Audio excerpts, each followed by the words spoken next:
Well, I just broke my coffee straw. That's awesome. Anyways, hi. It's Heather here with Underwater Panther, and I am continuing my Pisces or INFJ video series. It's a reintroduction 2024. So here we go. Today I wanted to talk about the ego. So what is the ego? Psychologically. So I am combining many different systems together. I am not biased in my information. I'm actually 99% open-minded. That's according to Dr. Jordan Peterson's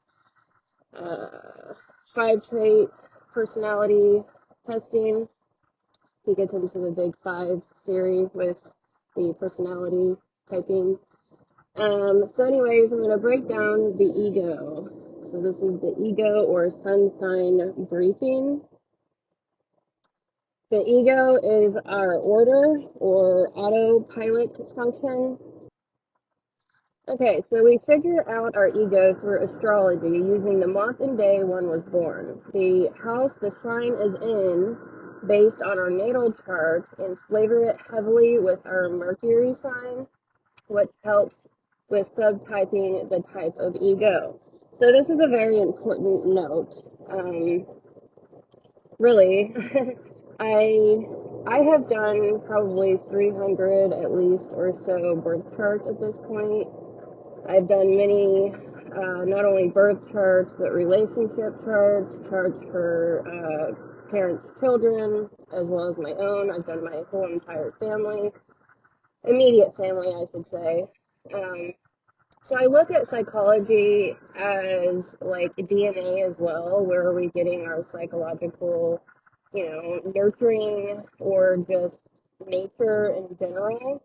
It's funny that we tend to look at our genetics as in the physical, within the physical, our eye color, hair color, height, body structure, stuff like that is like very normal or mainstream when we're thinking about DNA and what we get or gain or could be lose out on genetically from our parents and our family. So I view psychology and personality typing very much so like the mainstream views our physical features. So it's very amazing to do a family tree, really, immediate family, that is. So, but anyway, so that's just a side note tangent type of thing. Um, but also our Mercury sign, like I have noticed, like everyone I work with, I have to, I'm so curious, and I love asking people, starting with astrology, what month and day were you born? And then quite a few, actually, I've done quite a few coworkers' birth charts, so I tend to like to watch somebody first or kind of see how they interact and guess before I just get into their birth chart, because that's a fun way to see like where I'm at, being able to pick up on their energies or their temperaments by the way they talk and act. So like for example, I am a Pisces ego or sun sign, but my Mercury is in Aquarius. So I am not your typical Pisces. The way that my mind thinks is a little bit more, it's like a technical gear. The ideas, I'm all about ideas, so I love picking apart ideas. But through my action, which is Pisces, it comes through in that psychological realm, the spiritual and understanding, kind of placing myself in this teaching position after so many years of doing this, inner work to myself and then also helping others. So do you realize that there are not, it's kind of hard to actually find through and through egos. Like my youngest daughter, she is a Sagittarius sun, but her Mercury is also in Sagittarius. So I do consider that to be a through and through Sagittarius. Anyways, get on here. Psychologically, our ego depends on genetics, how we were parented, or the way we were nurtured. Excuse me. Our our environment, traumas, and many other factors. So I do combine many systems together. Like I said, that's Western and Eastern philosophies. So this includes Carl Jung's work, The Big Five, Myers and Briggs, C.S. Joseph's work through the four sides of the mind. I do use time passages and a few other astrological softwares. And then I also study many different Eastern astrologers and philosophies. So when our ego is asleep, we can be very egotistical.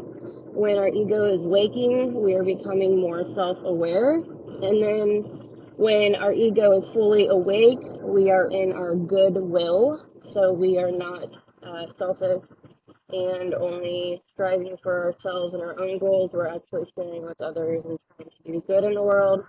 So our ego is our personality's boss. It is who we are becoming, how we act. It is our driving character.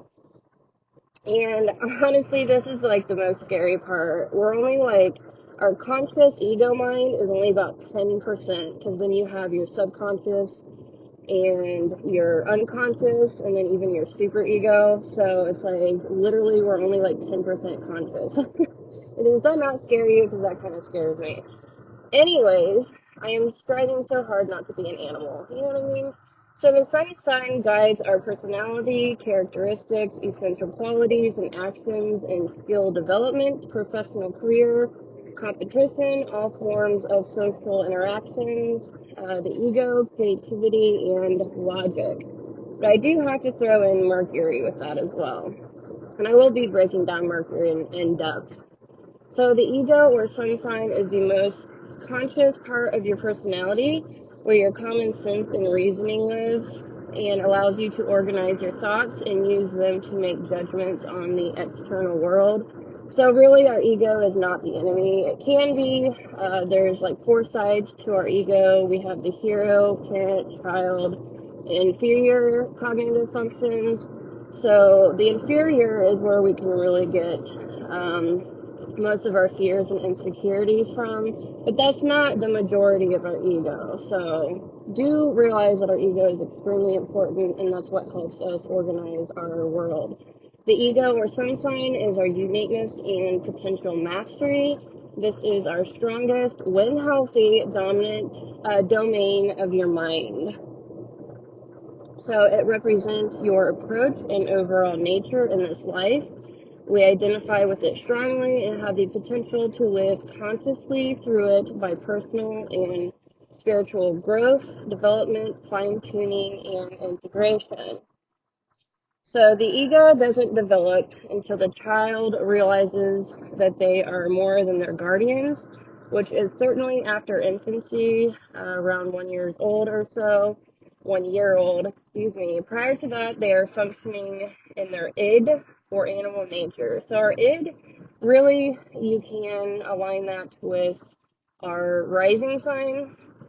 Um, our rising sign or super ego is always trying to tear down our ego, and that is our rising sign is our animal nature. So our ego develops after the id and infancy. It uses beta waves, understands others have needs and desires too. Your id and super ego battle to influence your decisions, while the ego is objectively looking at the situation, depending on how conscious you are. Our ego is here to protect us. It is our flow state. Consciousness itself is order, and we are conscious because of the ego. The ego creates order. Consciousness, the ego, is always challenging the chaos.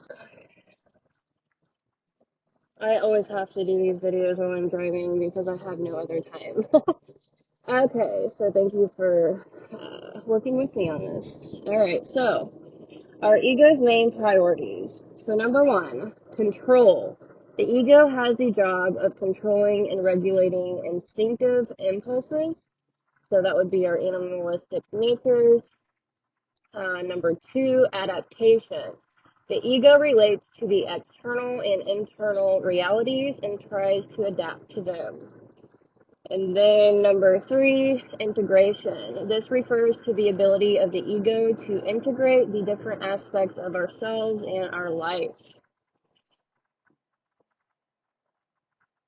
The ego really has been demonized by Western society, but I strongly encourage you to embrace who you are fully and be happy you were given your ego in order to be a unique individual. We actually work with our egos well. Why our ego isn't our enemy. There was a book written on this. I can picture the guy's name, but I can't, guy's face, but I can't remember his name. I have it on audiobook. Anyways, the hero, parent, and child cognitive functions within the ego are actually pretty positive and consciously ran. Not only are they more conscious than that, but they do allow us to protect our well-being and allow us to create healthy boundaries. It starts getting more difficult to navigate consciously when we reach the inferior function, which is the gateway to the subconscious mind. Because it is a gateway, I would not pin the ego as our enemy. Our ego is our powerhouse, our courage, and has our greatest strengths. So, ego key points.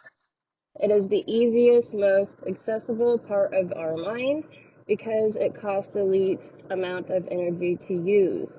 It operates mainly in conscious and preconscious levels, but also has elements of unconscious because the ego evolved from the id. Our main goal is to become who we truly are through individuation.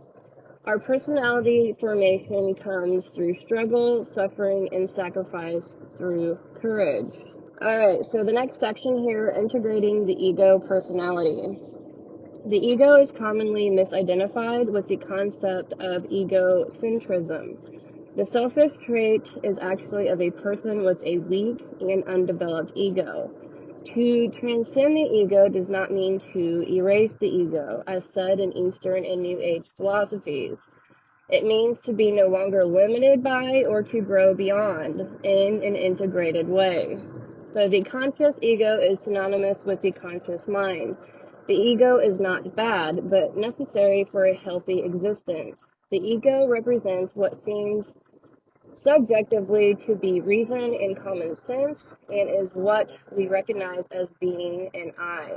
One of the fundamental functions is the testing of reality, but this does not bear full fruit until we are set free from inner conflicts between the id and superego. So we are born without an ego because we cannot differentiate between ourselves and our caregivers. We develop more of a sense of self as we face reality and interact with the world. We want to become an autonomous, inner-directed human being through the process of individuation with an independent mind. The superego or rising sign differs from the conscious in that its frame of reference is morality, not ethics, what one should do rather than whether it is right or wrong. It includes unconscious elements and is inhibited by our past and may be in conflict with current ethical values. During the pre-logical stage of ego development, the superego acts as a very restrictive parent. However, as successive stages of cognitive maturity are attained, control passes from the superego to the ego, and the ego is not normally developed. So, with greater freedom from our superego constraints and greater self-awareness, cognitive processes play an expanding part in the developing sense of morality. And this is culminated by an active searching towards a universal ethical system. Introjection happens when the functions of an external person or parent are taken over by its mental representation of self. Parental figures act as guardians of a child until one can understand of such guidance. So in a mature mind, such introjects are inspected and provide guidelines. But an immature mind operates subconsciously as inhibiting restrictions and enforcing controls and perceptions, attitudes, goals, and behaviors. So, this is interesting, actually. I have some notes that I was taking Thursday and Friday at work. I do a lot of this work at work. So we're talking here about going from the id, from our animalistic infancy nature. So that is the id. When we're born, we are born with the id. And then the way that we were nurtured from that until about 1 year is our superego. But I think it can honestly extend beyond that. Our superego is really our animalistic natures. So we are trying to get away from the id and superego and integrate that with our ego. So there's always a hero and villain in every story. So the villain would be our superego, and the hero would be our ego. And they're constantly battling each other, and the superego is always trying to tear down the ego to take over our minds, honestly. It's like the battle between good and evil, light and dark. So I don't know if this really, it just reminded me of, well, I think I'll do a whole separate video on this, honestly. It goes really in depth. So we'll stay on point here with what we're doing. Alright, so both ego strength and independence from the superego are essential for an individual to be truly creative and outside of the box of his upbringing and parental and peer standards. Intelligence, which is essentially the ability to quickly establish new and multiple linkages between thoughts, ideas, and feelings, is a necessary requisite of the creative synthesis. So true creativity does not stem from the id. It is the result of a synthesis occurring in the unconscious ego with conscious ego direction. Its emergence into consciousness is prompted by relative freedom from repression and the dictates of the superego. So creativity reduces instinctual tension, it fuses pleasure with reality, and satisfies the libido. So there are so many people that do not understand that sexual energy is actually creative energy, and if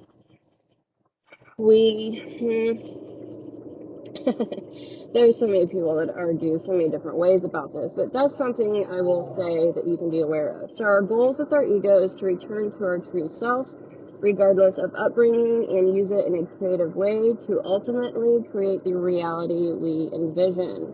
So that is my little spiel on what our ego is and how we are trying to integrate our ego and the four sides of our mind.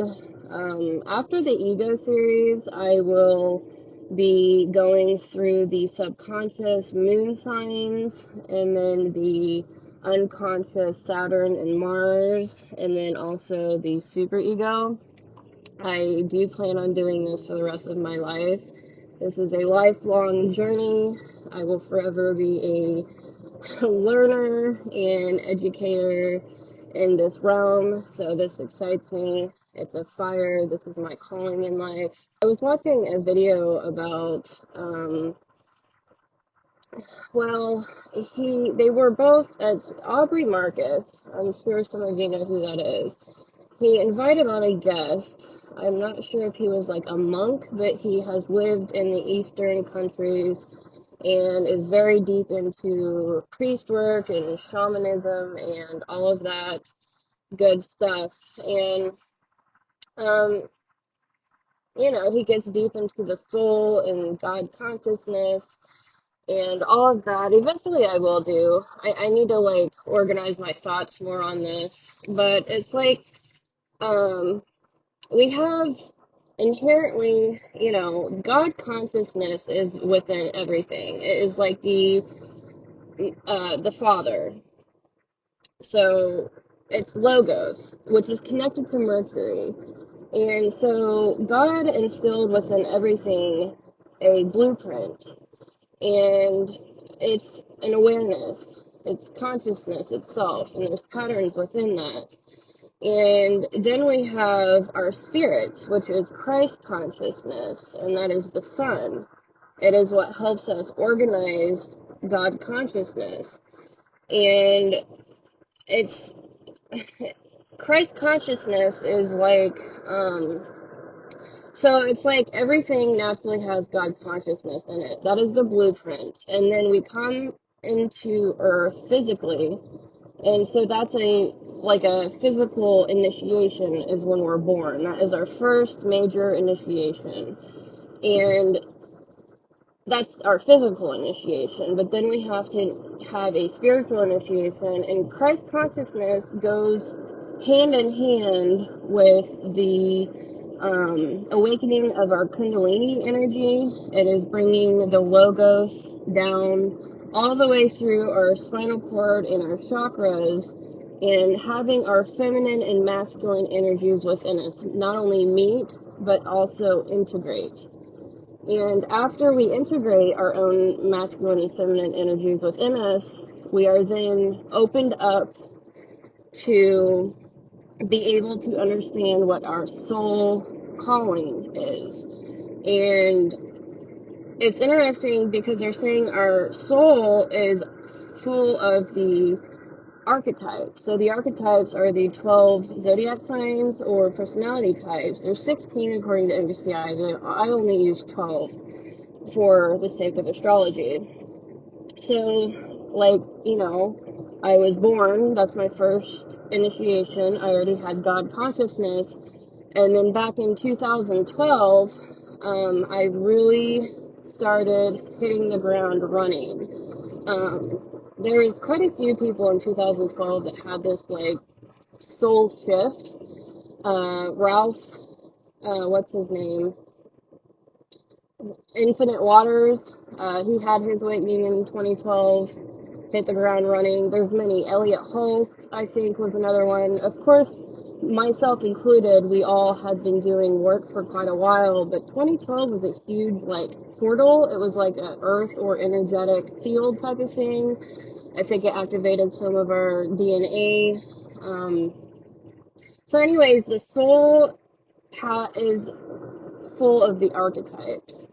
And each archetype has a different desire type of, I strongly desire to help people psychologically, spiritually, and through fitness and nutrition. So I am trying to bring a holistic, broad perspective on how to help someone with their goals, depending on what those are. Just make them more aware, healthier, more spiritual, help bring their emotions in, just be a more integrated human being. And I have this, like, fire within me. I was made very aware when I was very young, unfortunately, through trauma, that I have a soul. And I was able to control dreams for a very long time, so that's like lucid dreaming, but also I was able to astral travel. So I've been able to do a lot of dream work in my life. I got disconnected with that when I was probably 12 or so it's been a while, but I have been keeping a dream journal recently, and I had this amazing dream. I wanted to share it. It was like it was kind of like I was underground, and there were angels. There were many angels, and they were trying to work together. They had human faces and bodies. They were very, muscular. They had their wings. There was fire and lava. It was a hot place, but I knew they were angels. And there was like a rip above that went into the earth world. So they were all working together to try to sew that rip. And this younger angel looked at me. I didn't think he could see me, and I knew I was not able to intervene. I was there to watch. And this younger angel, probably like a teenager, he looked my way. I don't know if he saw me or not. And we both had that moment. He didn't have to say anything, but I knew that he didn't think he can do his job. And he ended up, he ended up not fully doing his job. So there was like a little, like you could put your foot from the earth into their realm, because this rip didn't get stitched all the way up. And so I went from their world to our world, and it just so happens that this little hole was on my property, my family's property, and it was like a swampy land, and I was like praying that water wasn't flying down there. But there were two demons in human form, and I was still in my spirit. I couldn't actually intervene, but I could energetically intervene. I couldn't physically intervene. So I kind of distracted them and gave them other ideas to look elsewhere for this hole, because they were wanting to get into the other realm. And then all of a sudden, I'm at my house with my family and kids, and it was such a symbolic dream. And so I wrote it down, and then I got on YouTube, and I searched. I ran into the 2012-2024 cycle, and I have a Pinterest, and I've been on a social media fast, is what I call it. I do a lot of fasting with food and social media. So sometimes I just deactivate all my social media so that I'm not as addictive and distracted. You know how that goes. And so I've been doing a social media fast for a couple of weeks now, and I am more in tune with my own work. I'm not as distracted. But I do have Pinterest, so I've been building my Pinterest up. I love images. That's where I'm getting some of my images for my videos. It helps me stay organized with the different boards. It's kind of like a vision board. And anyways, the 2012-2024 cycle, it's represented by a dragon. And I just have been listening to, haven't updated myself on astrological, current cycles with the energies, where I do stay in tune, obviously, where the sun and moon are. And I don't exactly stay in tune with where other planets are. But we do have Pluto in Aquarius right now. It's been in Capricorn, but it is now in Aquarius, and then it will retrograde back into Capricorn. And then Capricorn can represent the dragon. And I love dragons. I love, within the Chinese, calendar and their animals that represents their personality types, the dragon is the only one that isn't a real creature.